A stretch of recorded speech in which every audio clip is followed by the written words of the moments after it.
Here's a shocker for you. The Trump administration is once again violating people's constitutional rights, due process, and deporting people to CCOD and other likely death prisons in El Salvador and that sort of thing. And the courts are trying in some cases to check that. But we now know even more how opposed to complying with judicial orders the Trump administration is. So take a look at these updates. An appeals court has ordered the Trump administration, as of right now, to return a man, Jordin Melgar-Salmeron, who was wrongfully deported, where have we heard this before, to El Salvador, back to the US, and to explain how it's complying in a ruling apparently designed to break a pattern of apparent government defiance of judicial orders. There's nothing implied, like that's what they've been defying these orders. They're doing, this is Abrego Garcia again. You have to bring him back. He never should have been deported in the first place. And take a look at the details of how this happened. So this guy was a married father of 4 living in Virginia, believed by relatives to be in custody in a high security prison down in El Salvador after he was deported, despite the government having given the appeals court an express assurance that it would not schedule a deportation flight for him until the following day while his case was heard. Instead, he left on a flight 28 minutes after the order was issued. So as fast as they could possibly ship him out, they did after lying to the court. And the government blamed a confluence of administrative errors. A big old government oopsie doopsie. What are you gonna do? We sent him down there and maybe he dies in prison. Oops, what are you gonna do? So now the court is saying, no, you have to bring him back. And they've tried to make it as you can't squirrel out of it as possible. But the issue is that they just don't want to send these people back and they don't want to comply with what the courts are doing. There was a letter sent to Congress, okay, where a former employee of the DOJ had said that Principal Associate Deputy Attorney General Emil Bove, in very blunt terms, told the employees there not to comply with court orders, saying you need to consider telling the courts, quote, F you, and ignore any such court order if they tell people not to deport or to ship them back.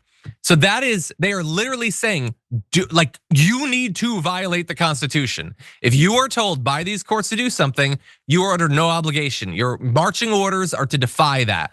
And so I'm very curious to find out what happens with Melgar-Salmeron, because I can't imagine why they would suddenly comply when that hasn't been their philosophy.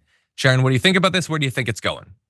They're not going to comply. And I think I watched some of the hearing today. He's just going to lie.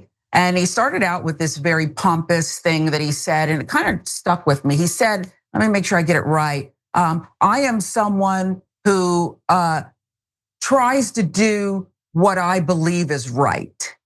And I remember thinking to myself, is there a brick around that I can throw at the TV? They're not asking you to do what you believe is right, okay? They're asking you to follow the law. So that's very convenient of you. The other thing that stuck out at me was when Amy Klobuchar was questioning him about, this answer that he gave that was like ridiculous.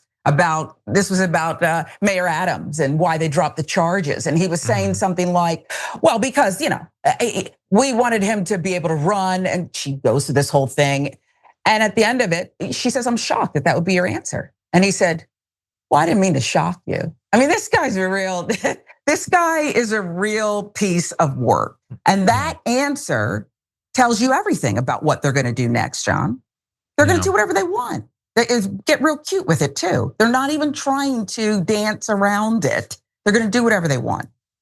Yeah, and look, this guy has already obviously done a lot of damage to the position that he's been in. They wanna put him in a lifetime position on, I believe, an appeals court now.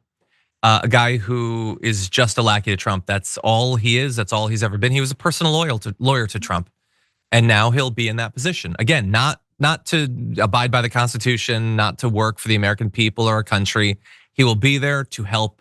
Can you imagine if Obama had taken his own personal lawyers and put them on the courts? How the right would have freaked out about that. And this is a constant reminder to everyone that you cannot take down a democracy. You cannot remake a political system with just one person at the top. You need, and you can be sure there will always be, willing foot soldiers that are just as ready as Donald Trump to dismantle American democracy, to put fascism fully into effect. And so you'll have your Stephen Millers, you'll have your Matt Gaetzes and your Emil Boves, and you'll have Pam Bondis and all of that. They're just waiting in the woodworks to end our country.